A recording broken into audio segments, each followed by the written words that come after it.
복된 주일입니다. 오늘도 풍성하신 하나님의 은혜가 축복하심이 여러분 가운데 함께 하시길 주님의 이름으로 축원합니다. 며칠 전에 제가 개인적으로 참 좋아하고 존경하는 스승님과 잠깐 여행을 할 기회가 있었습니다. 시간과 돈이 아깝지 않았고 너무 기쁜 시간이었습니다. 지혜로운 사람과 가까이 하면 지혜를 배우겠구나 생각했습니다. 그러면서 제 머릿속에 드는 생각이, 세월이 지나 내가 저 나이가 되었을 때 내 뒷사람들도 지금의 나처럼 생각할 수 있을까? 내가 누군가와 시간을 공유했는데 그가 나와 공유한 시간이 아깝다고 생각하면 어쩌나? 그도 나를 보면서 지혜롭다라고 생각할 수 있을까? 생각해 봤습니다. 오늘 우리의 삶이 은혜가 있는 삶, 지혜가 있는 삶, 누군가와 함께 시간을 공유할 때 그의 시간이 아깝지 않은 인생을 살아야 합니다. 오늘 시편 128편의 복은 시편 1편과 같은 복입니다. 시편 1편에 복 있는 사람은 이라고 말씀하는데 원어에 보면 아시레이 하이시라고 합니다. 이 말의 뜻이 뭐냐면 반듯하게 걷는 자, 똑바로 걷는 자.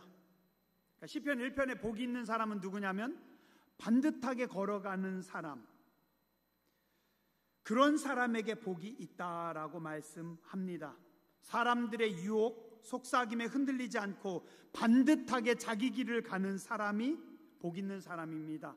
악인의 꾀, 죄인의 길, 오만한 자들의 자리에 마음을 뺏기지 않고 진리를 바라보면서 묵묵히 나아가는 자들, 악인의 형통함을 부러워하지 않고 그들의 풍요에 마음을 뺏기지 않고 진리이신 하나님의 말씀을 붙잡고 나아가는 자들, 그들이 시편 1편에 말씀하는 복 있는 사람들이고 또한 오늘 우리의 모습이 되어야 할 줄 믿습니다.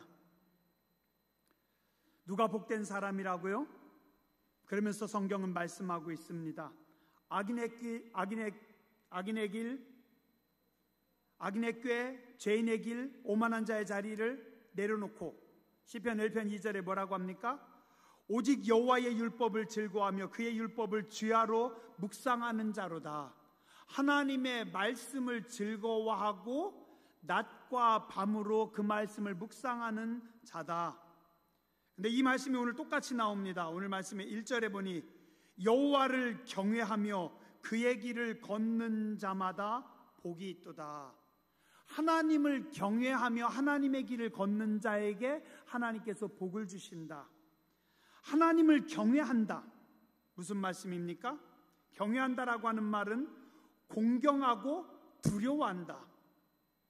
우러러보는 마음, 조심스러운 떨리는 마음, 쉽게 범접할 수 없는 대상에 대한 두렵고 떨리는 마음입니다.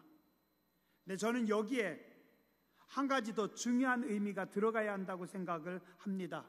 그게 뭐예요? 신뢰입니다. 믿음입니다. 그분의 말씀에 대한 무조건적인 신뢰. 하나님을 경외한다라는 것은 하나님을 믿기 때문에 하나님의 말씀은 완전히 신뢰하는 겁니다.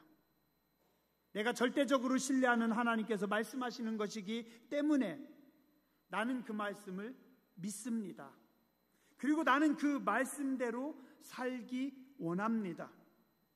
세상 사람들은 악인의 꾀, 죄인의 길, 오만한 자의 자리를 부러워할지 모르지만 하나님을 믿는 사람들은 하나님의 말씀을 절대적으로 신뢰하며 살아가는 자들이고, 즉 말씀대로 사는 자에게 하나님께서 복을 주신다라고 말씀하고 있습니다. 여호와를 경외하는 자, 하나님의 말씀을 신뢰하고 따르는 자, 그 다음에 또 누구요? 그의 길을 걷는 자, 그의 길, 여호와의 길을 걷는 자, 누굴까요? 예배자입니다. 오늘 시편 128편에 앞에 파란색으로 소제목이 쓰여져 있습니다. 뭐라고요? 성전에 올라가는 노래이다. 시편 128편은 성전에 예배하러 올라가는 성도들이 부르는 노래입니다. 예배드리기 위해서 성전에 올라가는 자들이 부르는 노래. 뭐라고요? 하나님, 제가 지금 하나님 앞에 나아옵니다. 하나님 앞에 예배하러 나왔습니다. 하나님, 나를 불쌍히 여겨주시고 은혜를 베풀어 주옵소서. 하나님, 제가 예배합니다. 은혜를 부어 주시옵소서. 세상에 교만한 자들이 절대로 할 수 없는 것이 무엇인지 아세요? 교만한 자들, 예배입니다. 예배는 온유하고 겸손한 자들만이 드릴 수 있습니다. 왜냐하면 교만한 사람들은 예배가 필요 없기 때문입니다. 예배하지 않는 사람들은 아직 하나님의 은혜가 필요 없기 때문입니다. 안 도와주셔도 돼요. 하나님 간섭 안 하셔도 돼요. 하나님, 내가 할 수 있습니다. 내가 할 수 있기 때문에 굳이 하나님 앞에 예배하며 굳이 하나님이 간섭하시고 도와주시기를 바라지 않는 겁니다. 근데 하나님은 주의 길을 걷는 자, 예배의 자리에 나오는 자, 하나님을 예배하는 자들에게 복을 주신다. 오늘 하나님은 하나님의 말씀을 신뢰하는 사람들, 하나님 앞에 예배하는 자들에게, 여러분들에게 복을 부어 주십니다. 어떤 복을 부어주시나요? 오늘 말씀이 2절에 보니 수고한 대로 먹을 것이다. 복되고 형통할 것이다. 한번 따라서 하시죠. 수고한 대로 먹을 것이라. 네가 복되고 형통하리로다. 시편 128편 그리고 바로 앞에 있는 시편 127편은 하나로 어우러지는 말씀입니다. 함께 하나님 앞에 나와서 예배하는 자들이 부르는 찬양입니다. 만약에 하나님께서 집을 세워주시지 아니하시면 저는 집을 세울 수가 없습니다. 하나님께서 우리의 성을, 우리의 나라를 지켜주시지 않으시면 군인들이 지키는 것이 아무 소용이 없습니다. 우리가 일찍 일어나고 늦게 누우며 수고의 떡을 먹음도 다 헛됩니다. 하나님께서 도와주시지 않으시면 우리는 아무것도 할 수 없습니다 하는 신앙 고백입니다. 세상에 참 불쌍하고 안타까운 사람들이 누군지 아세요? 새벽부터 저녁까지 하루 종일 뛰어다니고 애썼는데 일이 안 됐어요. 저녁에 잠자리에 누웠는데도 편안하게 잠을 못 자는 겁니다. 왜요? 일은 계속 꼬여가고 일은 계속 힘들고 내가 수고했는데 결과가 없어요. 그러나 하나님께서 도와주심을 믿고 일하는 사람들은 하나님께서 편안하게 잠을 주신다. 시편 127편 2절의 뒷부분에 보니까 여호와께서 그의 사랑하시는 자에게는 잠을 주시는도다. 그래서 내가 일을 하고 나머지 부분을 하나님께 맡기고 잠을 잘 수 있는 겁니다. 지혜롭지 못하거나 스스로 똑똑하다고 생각하는 사람들은 내가 열심히 하면 된다라고 생각합니다. 눈에 보이는 대로만 열심히 뛰면 된다라고 착각합니다. 근데 내가 열심히 해서만 되는 것이 아니고 내 눈에 보이는 것이 결과물은 아닙니다. 제가 지난번에요, 대신방하는 기간 동안 하나님께서 저에게 몇 가지 말씀들을 강렬하게 주셨는데 시편 139편 5절의 말씀을 제게 계속 주셨어요. 그 말씀이 뭐냐면 주께서 나의 앞뒤를 둘러싸시고 내게 안수하셨나이다. 하나님께서 나를 앞뒤로 둘러싸시고 안수하셨나이다. 내가 어디를 가든지 무엇을 하든지 내 모든 움직임을 아시는 하나님께서 나와 동행하시고 내게 안수하시고 내게 기름 부어주셨기 때문에 내가 움직일 수 있고 내가 가는 곳마다 하나님께서 회복의 은혜를 부어 주셨습니다. 근데도 어리석은 나는, 어리석은 우리는 내게 안수하고 도우시는 하나님의 손길은 모르고 내가 뭔가를 했다라고 생각을 하고 내가 뭔가를 할 수 있다라고 생각하며 발버둥치고 있습니다.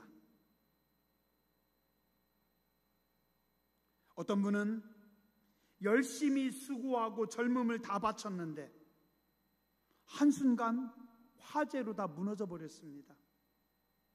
정말 부지런히 열심히 살았는데 잘 준비했는데 갑자기 코로나가 닥쳐서 경제 위기가 닥쳐서 그 열심히 준비한 것들이 헛수고가 됐어요. 지금 우크라이나의 사람들은 정말 억울하게도 그들이 일군 모든 것, 전쟁으로 인해서 다 파괴되고 다 뺏기고 가족들이 죽임을 당하고 있습니다. 어떤 분은 자기가 제일 똑똑하고 훌륭한 줄 알았는데 이 일을 다 성취한 후에 토사구팽 당하는 경우도 있습니다. 얼마나 억울하고 얼마나 속상해요? 그래서 나이를 좀 지긋하게 드신 어르신들은, 인생의 단맛 쓴맛을 다 보신 분들은 이렇게 고백합니다. 천부여 의지 없어서 손들고 옵니다. 인애하신 구세주여 내 말 들으사 죄인 오라 하실 때 날 부르소서. 뒤늦게 은혜를 알고 하나님의 도우심을 알고 하나님 앞에 나와서 엎드립니다. 오늘 시편 128편은 이런 예배하는 자들에게, 그들에게 하시는 말씀입니다. 하나님 앞에 나와 예배하는 하나님의 백성들, 네가 내 손이 수고한 대로 먹을 것이라. 네가 복되고 형통하리라. 수고의 대가를 받는다라는 것, 자기가 일하는 것들이 형통하게 풀려나간다는 것, 이거 하나님의 큰 복입니다. 여러분의 복이 되시길 주님의 이름으로 축원합니다. 3절에 보니 구체적이고 기가 막힌 축복들을 말씀하십니다. 1절, 2절, 3절은 가정해 주시는 복입니다. 3절, 내 집 안방에 있는 내 아내는 결실한 포도나무 같으며, 내 집 안방, 원어에는 에레카라고 합니다. 가장 깊은 곳, 가장 은밀한 곳에 있는, 부부는 둘만의 깊은 비밀을 나누는 자들이기 때문에 둘만의 사이에서는 비밀이 없는 관계입니다. 그래서 부부는 한평생 하나가 되어야 합니다. 몸과 마음, 영혼까지 하나로 깊은 신뢰의 관계이고 모든 것을 함께 누리는 기쁨의 관계입니다. 내 집 안방에 있는 너의 아내는 뭐라고 합니까? 결실한 포도나무 같다. 우리나라는요, 사계절의 변화가 크고 그 다음에 땅이 기름지고 물이 많기 때문에 맛있는 과일이 열매가 많습니다.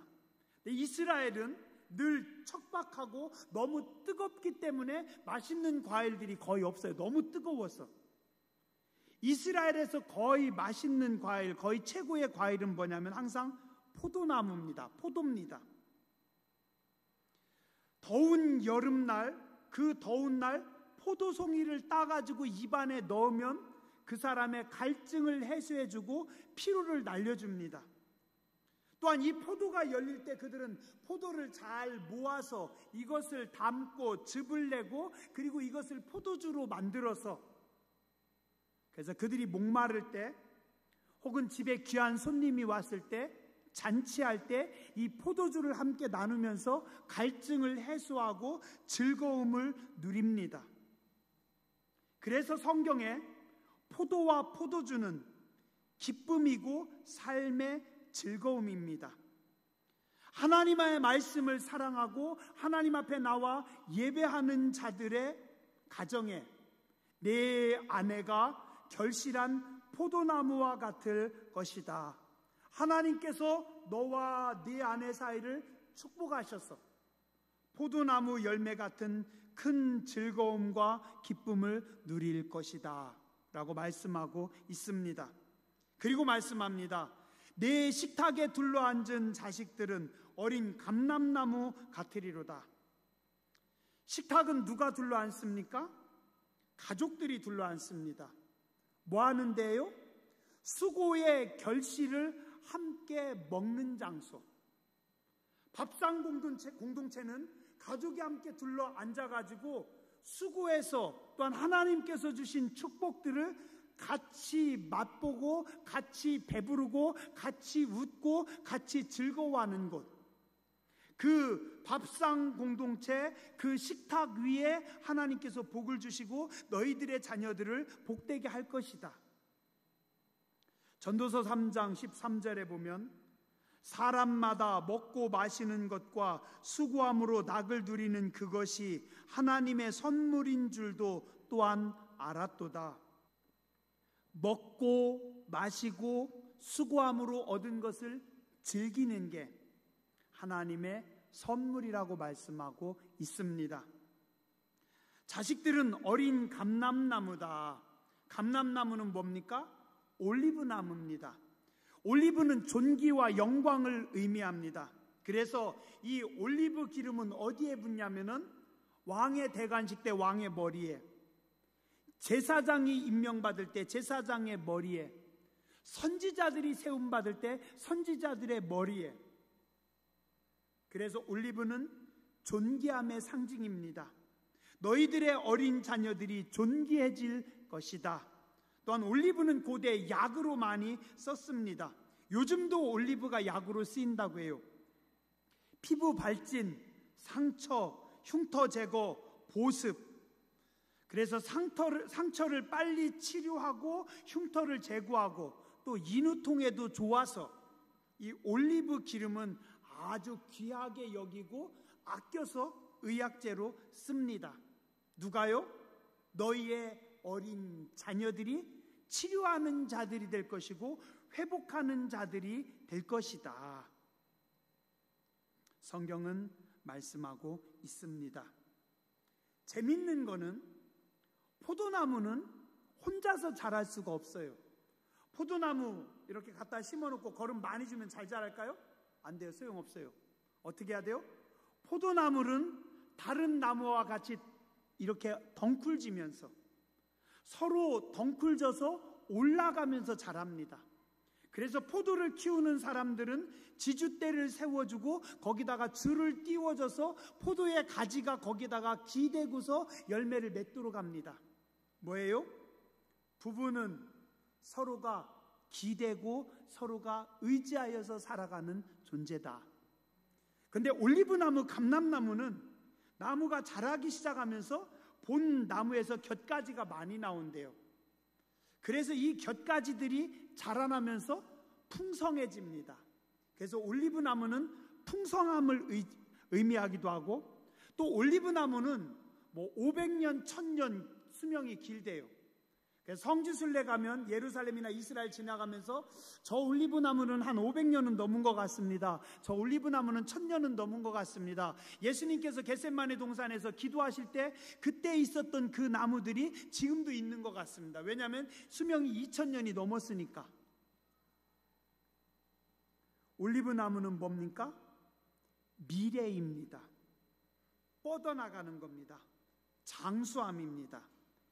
내 집 안방에 있는 내 아내는 결실한 포도나무 같고 내 식탁에 둘러앉은 네 자식들은 어린 감람나무처럼 미래가 있고 풍요로움이 있고 장수함이 있는 축복이 너희에게 임할 것이다. 오늘 성경 말씀하고 있습니다. 4절부터 6절은 국가에 주시는 복입니다. 근데 재밌는 게 그 국가의 복이 어디서부터 시작하는지 아세요? 건강한 가정과 교회입니다. 하나님께서 우리 인생들에게 주신 큰 축복의 통로 2개가 있습니다. 그게 뭐냐면 가정, 그리고 또 하나는 교회입니다. 하늘의 복이 가정에서, 하늘의 복이 교회에서 임하면서 가정과 교회를 통해서 나라와 민족을, 국가가 복을 받도록 하나님께서 하십니다. 그래서 악한 사단은 꼭 가정을 깨트리고 교회를 공격합니다. 지혜롭지 못한 사람들은 사단의 흔듦에 빠져가지고 가정을 깨트립니다. 그리고 교회를 흔듭니다. 이게 뭐예요? 하나님의 축복을 흔들고 막는 겁니다. 근데 이 가정에서, 이 교회에서 하나님께서 날마다 신선한 기름을 부으셔서 그 땅과 그 민족을 축복하십니다. 5절, 여호와께서 시온에서 내게 복을 주실 것이라. 시온이 뭡니까? 시온산입니다. 지금 예배하러 하나님의 성전에 올라가는 그 백성들에게 하나님께서 시온에서 복을 주실 것이다. 누구에게? 예배드리러 온 사람들에게. 여러분들이 교회 예배드리러 오면 앞에 우리 찬양대가 기쁘게, 즐겁게, 뜨겁게 찬양하고 있습니다. 그럼 어떻게 해요? 그 찬양 소리를 들으면서 여러분들이 예배하러 성전에 딱 올라올 때 하나님께서 여러분들에게 말씀하십니다. 시온에서 내가 너에게 복을 주리라. 예배의 자리에서, 교회에서 하늘문을 여시고 하나님께서 복을 부어 주십니다. 또 놀라운 것은요, 이 시온이라고 하는 단어입니다. 이 단어의 뜻이 뭔지 아세요? 히브리어의 시온이라고 하는 단어의 뜻은 원래 예루살렘 성지 언덕을 의미하기도 하지만 단어 그대로만 보면 폐허, 마른 땅이라고 하는 뜻입니다. 이스라엘은 워낙 가물고 마른 땅이기 때문에 그들이 고백하는 시온은 사실은 폐허의 땅, 메마른 땅. 그런데 어떻게 됩니까? 그 메마른 시온에서 하나님 앞에 예배하면서 그 다음에 뭐라고 합니까? 시온에서 내게 복을 주실지어다. 너는 평생에 예루살렘의 번영을 볼 것이다. 교회에서 예배하면서 하나님의 복을 받아서 예루살렘은 어떻게 해요? 그 나라, 그들의 수도, 그들의 땅. 예루살렘은 원어로 뭐라고 하는지 아세요? 예루라고도 하고 터, 그런 뜻이 있고 이르라고도 합니다. 이르는 뭐냐면 도시, 살렘은 뭔 것 같아요? 샬롬, 평화. 그래서 예루살렘은 평화의 도시, 평화의 땅, 그리고 결핍이 없는 땅. 재밌잖아요. 메마른 시온에서 하나님의 백성들이 모여서 예배하면서 하나님께서 그 땅에 기름을 부으셔서 예루살렘 전체가 평화의 땅이 되고 풍요로운 기름 부은 땅이 된다. 이것이 예배자들에게 주시는 하나님의 축복입니다. 원래는 메마른 곳이었는데 성전이 세워지면서 예배하면서 부족함이 없는 평화의 땅이 됐습니다. 6절에 보니 네 자식의 자식을 볼지어다. 너의 자식의 자식을 볼지어다. 그런데 우리 권사님들은 더 큰 축복을 받았어요.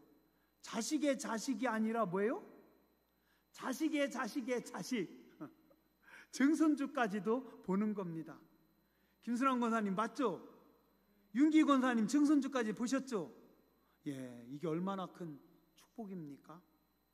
장수의 복이라는 겁니다. 자식의 자식을 볼 수 있는 것은 장수하고 풍요롭다라는 겁니다. 세 가지 조건이 필요합니다. 뭔지 아세요? 하나, 건강해야 됩니다. 건강하지 못해서 젊을 때 죽으면 자식의 자식을 못 봅니다. 그리고 또 하나, 풍요로움입니다. 먹을 것이 없어서 굶어 죽는 사람들은 자식의 자식을 못 봅니다. 그리고 전쟁이 나면 자식의 자식을 못 봅니다. 전쟁 때는 다 죽으니까. 그래서 자식의 자식을 본다라고 하는 것은 하나님께서 건강함의 복을, 풍요로움의 복을, 전쟁 없는 평화의 복을 주셨다라는 겁니다. 이스라엘에게 평강이 있을지어다. 이스라엘에게 뭐가 있다고요? 하나님이 주시는 평강이 있다. 예전에 로마의 운명이 기울어 갈 때 로마의 철학자 세네카라고 하는 분이 이렇게 외쳤답니다. 로마의 애국자들이여 가정으로 돌아가십시오. 로마의 애국자들이여 가정으로 돌아가 가정을 지키십시오. 그러면 로마는 일어설 것입니다. 가정이 무너지면 나라는 무너집니다.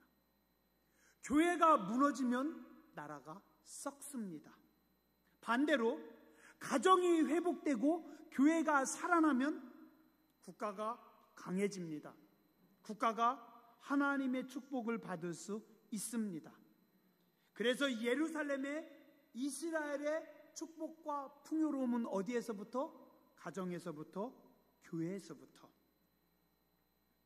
지혜로운 사람들은 하나님이 지혜의 근원임을 알고 하나님을 경외함이 지혜롭고 복된 삶을 알기에 하나님의 말씀을 사랑하고 하나님 앞에 예배하고 그 가정에 그 교회에 하나님의 복을 받아서 그 땅을 그 민족을 풍요로움으로 평화로움으로 세워가는 줄 믿습니다. 우리 교회와 여러분들이 그 사명을 감당하시길 주님의 이름으로 축원합니다. 기도하겠습니다.